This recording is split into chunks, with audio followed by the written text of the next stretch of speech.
Hello, everyone. I hope that you are finding yourself blessed and highly favored because that is what you are.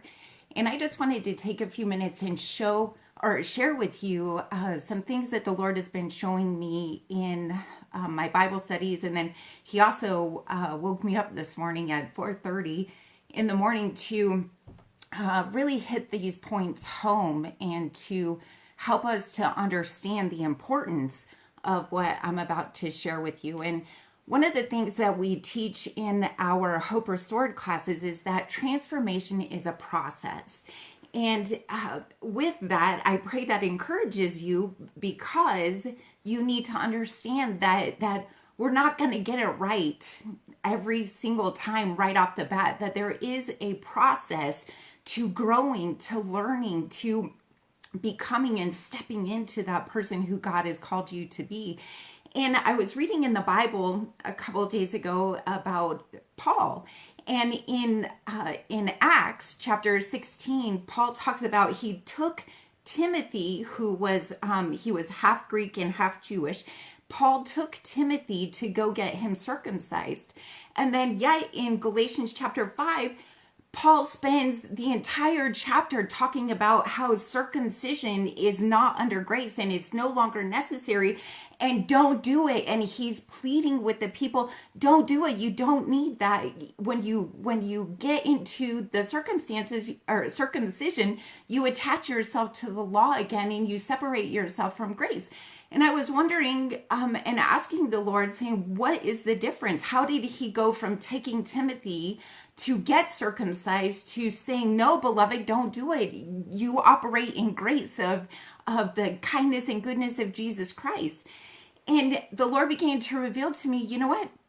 Paul had to go through that transformation process just like we do. He was no different from us. He was a man who loved the Lord. He was zealous in everything that he did, whether he thought he was on the side of God persecuting Christians, and then he had that wonderful encounter with Jesus and an instant transformation, and then walked in the fullness of the grace of God. But there was a process for him to get there.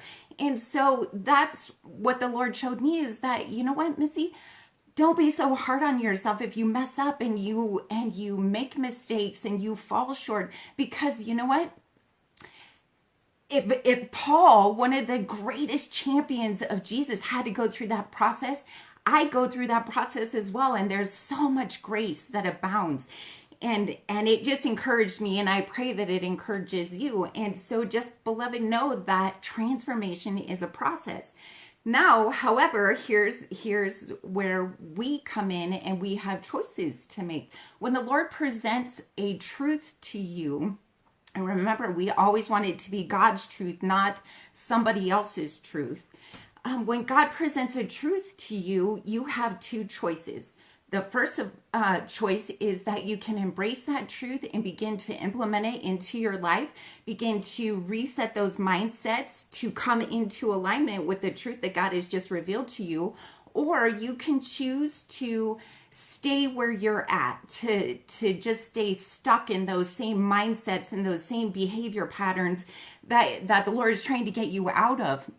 And sometimes if we listen to what we say, we could maybe hear ourselves saying, oh, it's too hard, Lord. It's not the right time. I just can't do it. I've tried and I can't do it. But beloved, know that when you hear yourself saying those things, those excuses will put you right in to this, we call it the emotional roller coaster.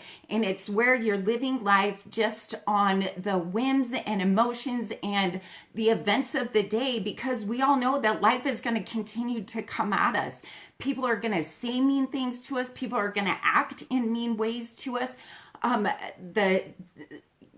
The unforeseen happens. How are we going to respond to that? So when we're in that transformation process, the Lord wants you to look at the situations objectively. Don't be a victim to that emotional roller coaster, those highs and lows. And because, I mean, really, if you're honest with yourself, we've all been there, and you know that that is not a great place to be.